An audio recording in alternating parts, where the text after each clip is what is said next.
അസ്സലാമു അലൈക്കും വറഹ്മത്തുള്ളാഹി വബറകാതുഹു. പ്രിയപ്പെട്ട പ്രേക്ഷകരെ, സഹോദരി സഹോദരന്മാരെ, ഇന്ന് നാം റമളാൻ്റെ 10ാമത്തെ ദിനത്തിലേക്ക് കടന്നിരിക്കുകയാണ്. കാരുണ്യത്തിൻ്റെയും അനുഗ്രഹത്തിൻ്റെയും ദിനരാത്രങ്ങളാണ് നമ്മളിലൂടെ കടന്നുപോയത്. കാരുണ്യം നമ്മുടെ മനുഷ്യ സമൂഹത്തിൽ നിന്നും ഇല്ലാതായിക്കൊണ്ടിരിക്കുന്ന ഒരു കാലഘട്ടമാണിത്. ഇവിടെയാണ് അള്ളാഹു റഹ്മാനും റഹീമുമായി നമ്മുടെ മുമ്പിൽ മാതൃകയാവുന്നത്.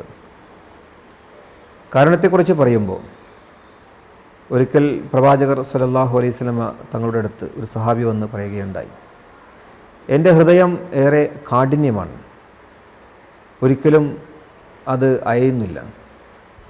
അലിയുന്നില്ല. ഞാൻ നമസ്കരിക്കുന്നു, നോമ്പനുഷ്ഠിക്കുന്നു, സക്കാത്ത് കൊടുക്കുന്നു, ഹജ്ജ് ചെയ്യുന്നു, ഉംറ ചെയ്യുന്നു, ഇങ്ങനെ ഒരുപാട് ആരാധനകളും സൽക്കർമ്മങ്ങളൊക്കെ അദ്ദേഹം ചെയ്യുന്നുണ്ടായിരുന്നു. പക്ഷേ എന്നിട്ടും എൻ്റെ ഹൃദയം യാതൊരുവിധ രീതിയിലുമുള്ള അലിവും കിട്ടുന്നില്ല.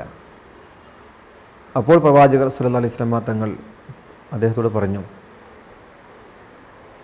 നീ ഒരു യതീമിനെ, ഒരു അനാഥയെ നീ കൈപ്പിടിച്ച് കൊണ്ടുവന്നുകൊണ്ട് നിൻ്റെ മാറോട് ചേർത്തിക്കൊണ്ട് അവൻ്റെയോ അവളുടെയോ തലയിൽ നീ തടവുക, നിൻ്റെ ഹൃദയം അറിയാതെ അലിഞ്ഞു പോകുമെന്ന് പ്രവാചകർ സ്വല്ലല്ലാഹു അലൈഹി വസല്ലമ തങ്ങൾ പറഞ്ഞു.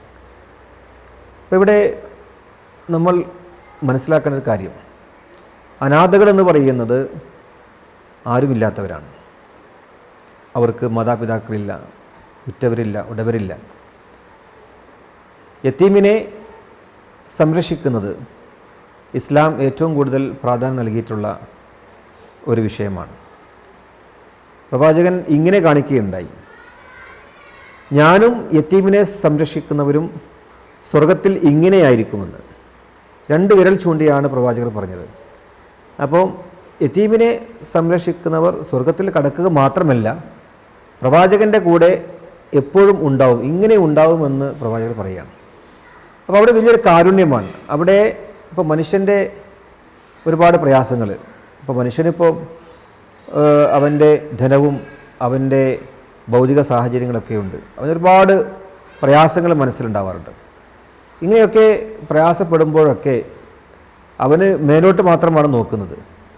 പക്ഷേ അവൻ താഴോട്ട് നോക്കി ഇത്തരം ആലംബഹീനരായ ആളുകളെ തേടിപ്പോയി അവർക്ക് സാന്ത്വനം പകർന്നുകൊണ്ട് നമ്മുടെ മനസ്സിനെ സംസ്കരിക്കുക എന്നതാണ് ഈ ഒരു നോമ്പിലൂടെ നമുക്ക് ചെയ്യാൻ കഴിയുന്ന മറ്റൊരു കാര്യം. ഇവിടെ ഒരുപാട് പ്രയാസപ്പെടുന്ന ആളുകൾ, ജീവിതത്തിൻ്റെ യാഥാർത്ഥ്യങ്ങളിലേക്ക് നമ്മൾ ഇറങ്ങി ചെല്ലുമ്പോൾ അവിടേക്ക് ഒരുപാട് പ്രയാസങ്ങൾ അനുഭവിക്കുന്ന ധാരാളം ആളുകളുണ്ട്. അവരെ സഹായിക്കുമ്പോൾ നമുക്ക് കിട്ടുന്നത് ഏറ്റവും വലിയ ഒരു സംതൃപ്തിയും ചാരിതാർത്ഥ്യവുമാണ്.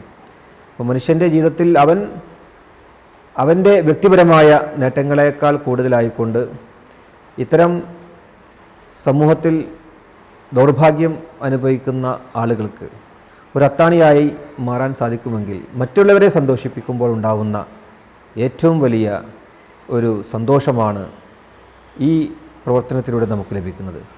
പുഞ്ചിരി കൊണ്ടെങ്കിലും നിങ്ങൾ സ്വതക്ക ചെയ്യുക. ഒരാളെന്തെങ്കിലും നിങ്ങൾ പ്രയാസങ്ങൾ അവർ അനുഭവിക്കുന്നത് കാണുമ്പോൾ അവർക്ക് കൊടുക്കാൻ നിങ്ങളുടെ കയ്യിൽ ഒന്നില്ലെങ്കിൽ അവർക്ക് നിങ്ങൾ പുഞ്ചിരി കൊടുക്കുക എന്നതാണ്. പുഞ്ചിരിച്ചു കൊണ്ടെങ്കിലും നിങ്ങൾ സ്വതക്ക ചെയ്യുക എന്ന് പ്രവാചകർ സല്ലല്ലാഹു അലൈഹി വസല്ലമ തങ്ങൾ പറഞ്ഞു. അപ്പോൾ ഇതിലൂടെ നമുക്ക് മനസ്സിലാക്കാൻ സാധിക്കുന്നത്, നമ്മൾ ഉള്ളവനെ മാത്രമല്ല സ്നേഹിക്കുന്നത്, ഇല്ലാത്തവരോടൊപ്പം ഹുബ്ബുൽ മസാക്കീൻ, മിസ്കീൻ, അതായത് വളരെ പാവപ്പെട്ട മിസ്കീനുകൾ, അവരെ സ്നേഹിക്കാൻ പഠിപ്പിച്ച പ്രവാചകർ സല്ലല്ലാഹു അലൈഹി വസല്ലമ തങ്ങളുടെ അനുയായികളാണ് നമ്മൾ. അപ്പോൾ അവരെ നമുക്ക് അവഗണിക്കരുത്, അവർക്ക് നമ്മൾ സഹായം ചെയ്യേണ്ടതുണ്ട്. ഒരുപാട് ദുരിതം അനുഭവിക്കുന്ന ആളുകൾ നമുക്കിടയിലുണ്ട്. ഈ ഒരു സന്ദേശമാണ് നമുക്ക് മുറുകെ പിടിക്കേണ്ടത്. ഒരുപാട് ആളുകൾ ഞാൻ നോമ്പ് നോക്കുമ്പോൾ ഇവിടെ നമുക്ക് നേരത്തെ പറയുകയുണ്ട് 2 സന്തോഷങ്ങളാണെന്നുള്ളത്. ഒന്ന് നോമ്പ് തുറക്കുമ്പോൾ ഉണ്ടാകുന്ന സന്തോഷം.